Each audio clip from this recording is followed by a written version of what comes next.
Hey, it's Tom Saviella here. I hope you enjoyed our show, Talking Maine with the Bowtie Boys. It's a resource that we're able to bring to you through Mount Blue TV. If you would consider making a donation to Mount Blue TV, you can go to the website and it'll take you right to that place where you can do that. Let's keep Mount Blue TV going. It's a gem for the area and helps our show stay on the air.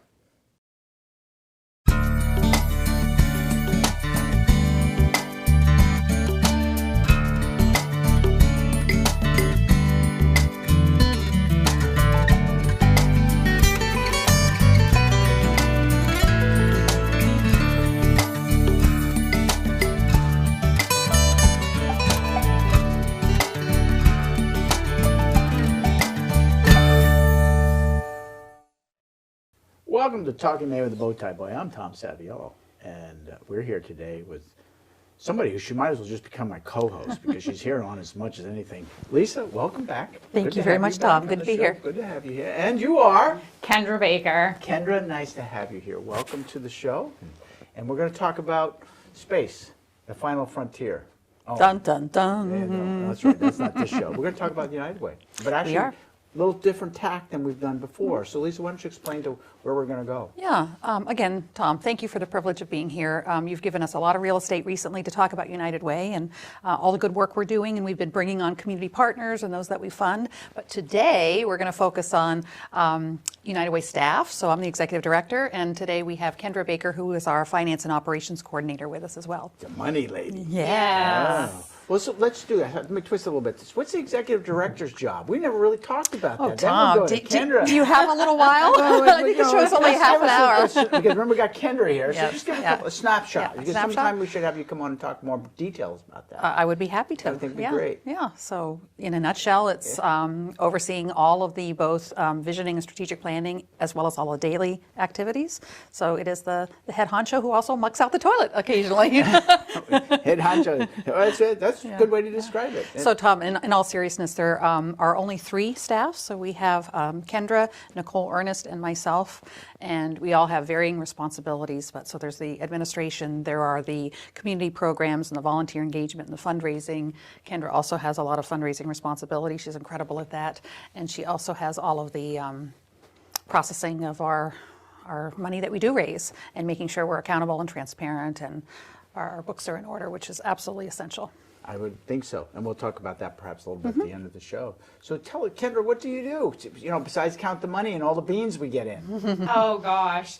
Again, that'd probably be a whole nother series, but collectively it is taking in accounts receivables, payables, fundraising, hosting, helping with events, volunteerism to a degree. All of it, really. I think we all do have a hand in some part of all of it. And our service area, Tom, as you know, is all of Franklin County, but also Livermore and Livermore Falls. So we have about almost 40,000 people in our region. So we go from Livermore to Coburn Gore. It's a lot of people who are asking for information. So all of us also provide information, referral. So when folks call, they certainly can call 211, but they also call our office and stop in and email. I need this, I need this, I need this. We play a lot of roles within the organization, connecting people to what they need. Some of the things you are, and we did have Nicole on. She came on with the tax show, and we did that and talked a little bit about that. But you've got some special other tasks that you're involved in that deal with students, youth, and so forth. I did, yeah. The ute. Yeah, the youth. Yeah. I wanted Kendra to come because one of the ideas I had was to talk about United Way youth-focused activities, both the things that we do internally to oversee with the volunteers. So, for example, our Packs for Progress program, but also things that we fund, like our community partners, like the Children's Advocacy Center. One of the things that we also fund is aspirational activities for youth through a program that was started in 2017 called the Hope Fund. And I wanted Kendra to come talk about that because it was her idea. She has been on the Hope Fund Review Committee and she knows an awful lot about this program. So why don't we start there and talk a little bit about the Hope Fund? Absolutely, yep. So yes, the Hope Fund was established in June of 2017. Myself being a mom of 4 kids, going up through the school systems and stuff, seeing a lot of the kiddos not being able to play a sport, for example, because the fee was too expensive, or then they had to purchase the cleats or the shin guards and stuff like that. So there was a lot of kiddos that were missing out on a great opportunity to get them into something that could be a lifelong, or at least, right. And that, ranges anywhere from like a summer camp to a sport like we talked about, to even we funded a hog for a kiddo that was in 4-H. Oh, no kidding. Yes, yes. That's pretty cool. Yes. So you actually bought the little guy so that they could grow them ultimately to auction them off. Yes. Oh, cool. Yep. And he was missing the hog, so that was the application. And super great story right there, actually, if you don't mind. Yeah, no, tell it, please. So he, his mom, we had actually done a campaign at Hannaford, and his mom worked there, and she's given permission for us to talk about that. And she came to the office and asked, hey, you had this program. My son has got all these meat birds and everything else that he needs, but he's missing this hog. And his grandfather has had him working there for the feed for it, but he just needs the hog, and he needs $100. So he's working at the grandfather's farm. Yes. Okay. Yep. So the committee thought that was awesome. We have some committee members that have been involved in 4-H, so they were like, oh, this is great, And so he came back, the funding was probably in May or June of last year. He came back fair time with his flyer for auctioning it off, and was so grateful, and thanked us. And so we were able, some committee members went to the fair and watched the auction and knew who purchased it and stuff. And he came in this winter. He had sold some swag wreaths and brought back in the $100 to donate back. Wow. Yeah. That's a pretty cool story. Yeah. Yeah. Maybe I should have him come on and interview and talk about You it. should. Great kid. So the Hope Fund has helped approximately 226 children to date since it's been established, and it is up to $200 that individuals can apply for. A student can apply, 17 and under. A case manager on the student's behalf can apply. A parent can apply. And what's really cool about the Hope Fund is, unlike some of our programs, it's on a monthly basis, so there isn't a lot of wait time. So if you're anticipating wanting to send a child to a summer camp, or the child needs the soccer cleats, Right. or art lessons, whatever it might be, you don't have to wait long to know whether or not you would be receiving the funding. So while we got that, Andre, maybe we can put up the phone number real quick so that people know as we talk about each one of these things, so we can remind them of the contact. But it's right there. You got it perfect. Good. You got it down, Lisa. It's at 207-778-5048. And it's UWTVA.org. And yeah, that's right. And the Hope Fund application is on our website as well. So, and Yeah. if they need one, they can get one. But this is a great program. Yeah, it is. So how many children did you say how many children you've helped so 226. far? 226, wow. And counting. Yep. Wow. Yep, and one of the things I want to stress is, because we're staff here, we are actually resources on these review committees for all of the committees that we have. We are proud of the work we do, and I want to be clear, though, that we're not tipping the scale. We're not voting members. It really is unique to be a united way to gather people together from all walks of life, all geographic diversity, to be making these decisions. So is that so somebody makes a contribution to Tri-Valley. Does some of that money then get allocated into the Hope Fund, or is that a separate fund that you have to allocate to? That's a great question. It's actually both. So you can designate to the Hope Fund directly. You could give us $100 and say, I want it to go to youth activities, and I specifically want it to go to the Hope Fund. But we also do a budget every November, and we did allocate money for the Hope Fund. We were also fortunate to receive a large grant from the Betterment Fund, and that is going towards the Hope Fund. Cool. Yeah. Can you, I know without divulging anybody, because we can't do that, but some of the other things besides cleats and shin guards that might be unique or different? Oh, absolutely. So we've had a local kiddo that was involved in an accident and needed some water therapy.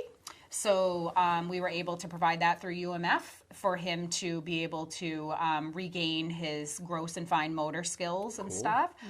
We've had, oh gosh, there's been so many. That's okay. These are great. Those are great examples. I think I've been struck by the number of individuals with special needs who have applied for specific therapy. Equine therapy is a big one as well. Yep. Weighted blankets. And that at first wasn't something I thought people would be applying for because we really build this as an aspirational activity fund, right?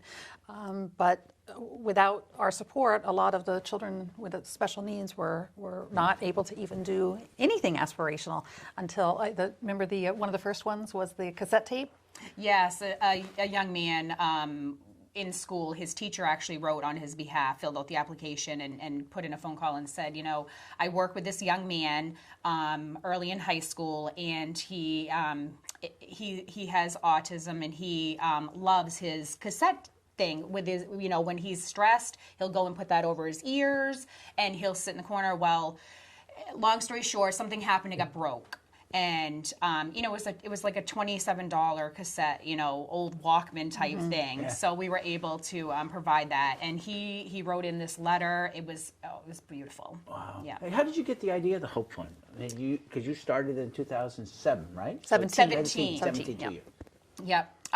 So I came, well, a couple different ways, actually.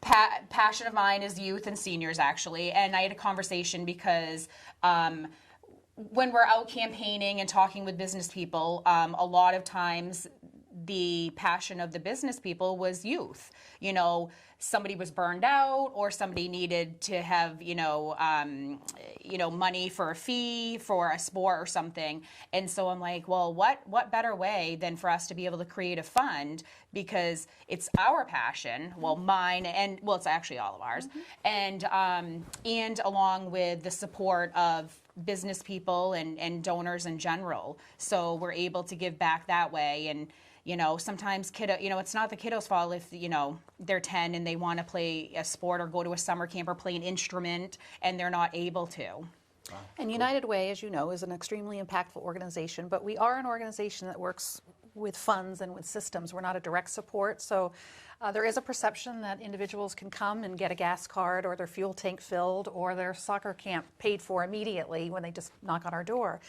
So we had to create a system to be a little bit more nimble to address the increasing needs. So when Kendra heard somebody come in and say, I have this, really it pained us to say, no, we don't have that fund. Yeah. But now we can apply, we can ensure that they are eligible, and that a review committee is making a decision, and we can do it fairly quickly too. Oh, very good. Yeah. Very good. That's good. And the two of my favorite subjects, the youth, the ute, and the old. And I resemble one of those. Now you figure out which one it is. So what else, Kendra? That's a great program. I mean, I didn't know about that one, because that came into place after I was directly involved. That's really a wonderful program. Right.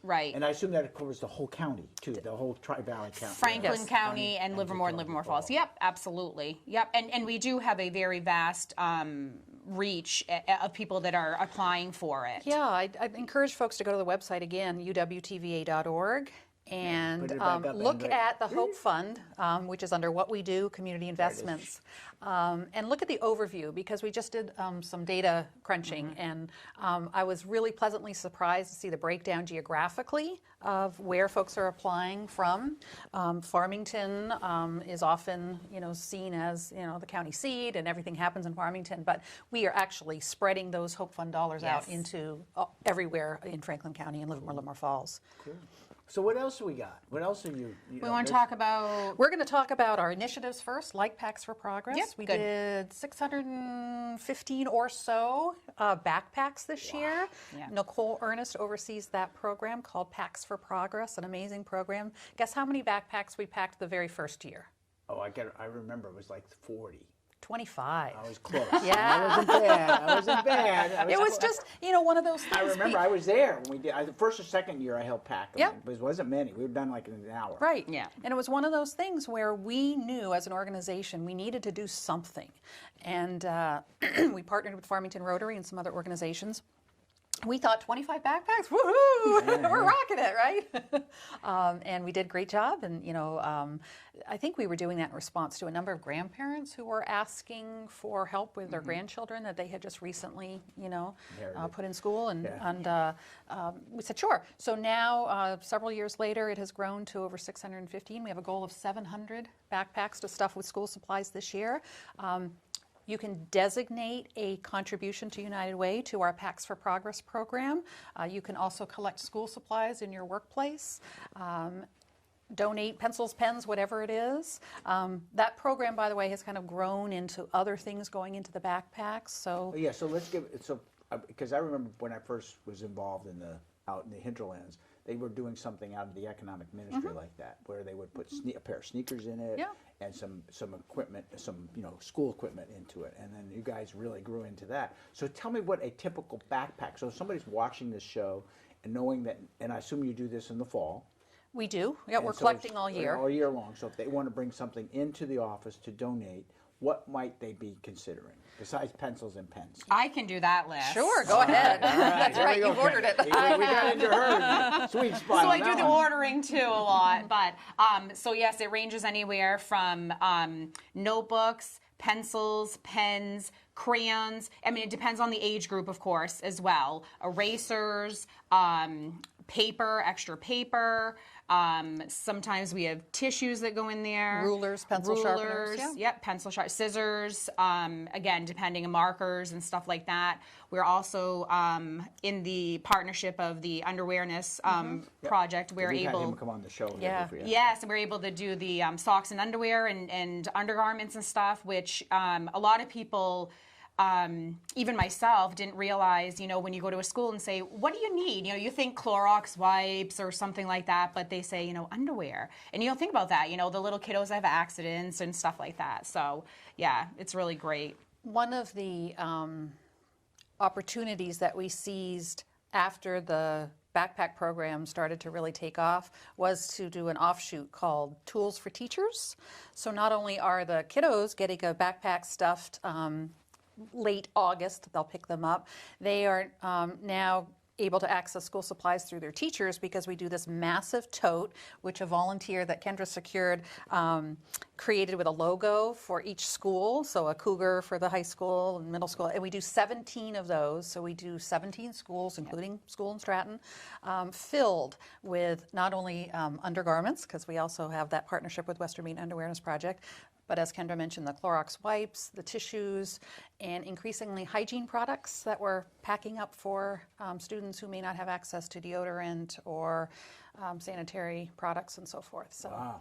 yeah, and this all has come from the teachers. We thought we knew what teachers wanted, right? Of course we do, right? So we're responding. Actually, we asked them, is this what you want? And they said, we love it, thank you very much, but we also need some pretty basic needs. It's interesting because we've asked our teachers to do so much more than teach. Yes. And that's why they have always had my undying support for what they do, because they have been asked to do stuff that they often take their own money and do it with, and they don't get paid a lot. So these are the people that are training our children ultimately to take care of us. Well, already taking care of me because I'm old. When you both get there, you want to have them there and well prepared. So thank you for doing that. So did you still put sneakers in? Because I always found that to be hard to do. How do you put a pair of sneakers in when a kiddo gets it and he got the bag, but they're too small? Right. Or way too big. No, they're able to ask, and we're able to connect them to get the right size shoe or the sneaker or whatnot. I got you. So when they fill out their application, you actually are gathering some information about the kiddo, so the pack can be matched up. So it's not a matter of the pack show up in the truck and they just hand them to the kid. And it's too small or too big. Right. The same with the underwear sizes and stuff like That's that. good to know. Yep. Both gender and size, yep. One of the things that we did last year was partner with Western Maine Community Action, who has other resources and experience with Operation Santa, for example. And we, at our stuffing event, which also kicked off our campaign last year, we had a resource table full of information because we really wanted individuals to kind of key in on what resources they want versus packing the backpack and just having it, thrown away. But also we had gently used clothing, new clothing, sneakers for individuals to take. So it kind of lessened the matching part up front for us and made it a shopping experience for the parent, and things went like wildfire. Wow. It was great. Cool. And we also, of course, put in like Hope Fund applications and stuff like that into the book bags, resources for the parents to utilize throughout the year. It was a great informational source for them to go Yes. through and be able to do that. Yep. So 600 and how many? Nicole would probably correct me because people still sort of ask. After the fact. They're still in her, she goes, oh, I just met a teacher that. So we're 620 maybe, around there. One other thing, I mentioned the hygiene products, and I just wanted to touch base on another program that we've been doing for several years, which has been funded by Gear Up and in partnership with the University of Maine Farmington. And that's called Summer Experience, Leadership and Growth Through Service. And we have rising 8th and 9th graders come to United Way for a week in the summer. This is out of the Gear Up program. This is out of Gear Yes. Up. Yep, it's funded by Gear Up. And we've been running that program here locally for those rising 8th and 9th graders, those going into 8th and 9th grade. In hopes that we can build leadership skills, that they can go out in the community and learn about community resources and then take that information back. We also come here to Mount Blue Television, and they record and learn about interviewing skills. And it's all about developing young leaders. We're very passionate about that. But it's also about having an idea that they come with to address a community need, and then those ideas are winnowed down by a community panel, kind of like Shark Tank, and one idea is picked for each week, because there are 2 weeks of kids. There are 12 total in each cohort. And then they have to work together on that project. And one of the projects was Clean Teens. It was a hygiene product program, and they stuffed these hygiene bags. They ordered it. They learned budgeting skills because we had grant funding to cover the hygiene products, and then those went in the teacher totes. Wow. Yeah, so it's a cycle. It's a cool program. You have to bring them on if next year to watch us film one of the shows. I know, Yeah. So I they can know. actually see it, or I can interview them, or they can interview me. That would even be more fun. If they're Absolutely. And so everybody knows the Gear Up program is for those children that they're maybe first generation, not gone to college. At least that's been my experience. Lynn Pluff still runs that program, I believe, doesn't she? Or Lynn Plouffe Davis? Lynn Pluff Yes. Davis, yeah. Yep. And it's a really good program. Yes. So you've actually, and they're here for like 6 weeks or something like that. Yep. So you actually occupy some. That's a great, good, Yeah. great way connection. So what else? I mean, you guys are bored. You got nothing going on. Right. Absolutely. Right. Well, I wanted to touch on a couple of other things that we're not coordinating, like a backpack program or free taxes or many other things that we do, but it's that things that we fund. So we have a special projects fund, and again, since we're focusing on youth opportunities today, I'm going to cheat and look at my notes. Okay. We just supported a teen writing program at Twice Sold Tales called Written, and we're really excited about that. So if you're interested in special projects funding and you have a great idea, you do not need to be a nonprofit to apply to the Special Projects Fund. You can get seed money up to $5,000 to change a youth's life. Doesn't have to be youth related, but since that's what we're focusing on now, and that's what Written did. We also funded the Walk and Wheel Path. So let me just step back. Yeah. So the people that run Twice Told Tales came up with this program Yes. to help students write, all right? And you were able to fund that for them. Correct. Okay. Correct. And that program, I think, was a 6-week program, and underneath all of that was to develop leaders in the community, aspire. You have the skill as a writer, write about something you're passionate about, make a difference, advocate for something that you care about. So I follow. So somebody that might have an idea like that, they couldn't ask for grant funding up Correct. to about $5,000 Yep. to do something that can make a difference. Correct. Okay, I just want to make clear. About Yes, that. sorry if I wasn't clear. I wasn't. So it wasn't you. So I was so engrossed. I put 10 minutes up, and I'm saying, "What, man? We just started." So keep going. So the Walk and Wheel Path was another application from a community group, the Fund for All Committee, through Mallet School in Farmington. And we funded the path that makes it more accessible to get to the playground, and then also provides a circular route for students who may be in a wheelchair and for others who may have some mobility challenges that they can walk around comfortably. cool. Yeah. That's really neat. So we need to tell Tom about our youth. Oh, Youth Leadership Council? Go for it, Kendra. Oh my gosh. We'll tag team. Kendra's very shy. I'm super shy. I know, I can tell. Go ahead. So youth leadership, I came across it actually. We have a small cities thing that includes all United Ways, and there was it Michigan? I think it was Michigan's. But anyways, I started looking into it, and it's essentially it is a student board that mimics the United Way board. And they meet just like we would. They have a president, they have a treasurer, stuff like that. And they're given a select amount of funding, and they have to do some fundraising themselves to be able to allocate to a youth program that they choose, that they identify as important in their community. And they have to, the president has to come and join our board and report out. And am I missing anything? Well, they're learning skills to collaborate, to deliberate, and what their needs are in the community that they can address, right? That are at the youth, that may be substance use, it may be depression, and fundraising skills too, all of which are very important. And so for that group, they truly are at the ground floor level, that they can see that in their peer Right. groups, That's that right. they can bring it forward Right. to do that. Exactly. And Kendra's bringing it up because it's brand new for us, and we have in our 2020 fiscal year budget set aside some money to launch a Youth Leadership Council, and we are looking for individuals who would be interested in working with us on developing the Youth Leadership Council concept in their And schools. Andre, there we go. There it comes. There we put that. There it is. The 778-5048. That's right. So let's talk briefly, though. One of the things that you have your solicitors. I can't even say it this morning. You're asking for help for funding. We are. So explain to what the campaign is about, real quick.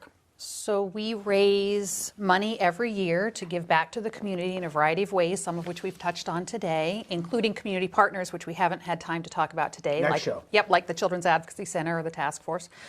So our goal was to raise $725,000, which is a combination of in-kind contributions. So we count the backpack that you may give for the backpack program, cash, which is critically important, grants, as well as service. Volunteer So time. volunteer time has a value too. Of that $725,000, $390,000 is in cash and grants. And currently, as we head towards the end of the campaign, we are at about 83% of that critical cash and grants total, the money that comes in and then goes back out into the community. So we are definitely looking for support from the community so we can reach our goal. That's good, and they can get in touch with you guys right through that thing. They can, Absolutely. absolutely. So And there's some check to help you out. wonderful, Tom. Not much, but it'll help you with. Thank you very much. We really appreciate your support.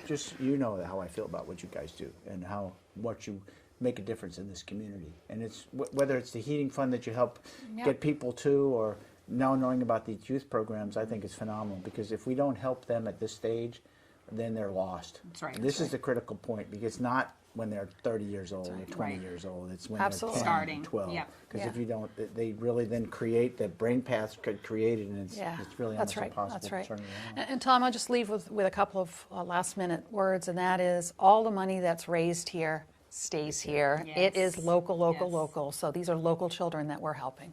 Yeah, no, it's phenomenal, the programs that you have. I mean, I'm kind of excited to see some of the things. So would you ask that young man if he'd be interested in coming I on this show? absolutely would. Oh, I he would think love it would it. be kind of fun, and if you have maybe one or two others that would be interested in sharing with us what they asked for, Yep. and you guys would come on with them to help facilitate it. But we can do it like we've done past shows. Is Yeah. one would be on, we'd talk with them, and then we'd have another one come on. Yep. Good excuse for them to miss school.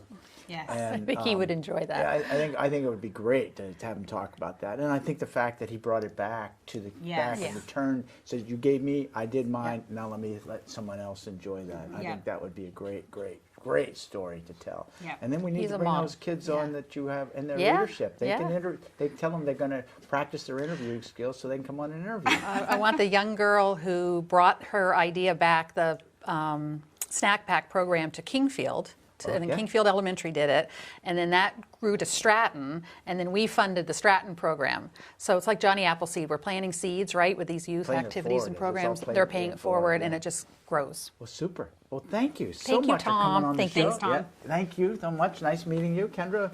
And you know, if she can't show up to co-host, you can come. No, this is great, and I want to thank United Way and all of your staff, even Nicole. We are small but mighty. Small but mighty. So Yes. thanks for coming in. Thanks for tuning in. We'll see you next time on Talking Maine with the Bowtie Boy.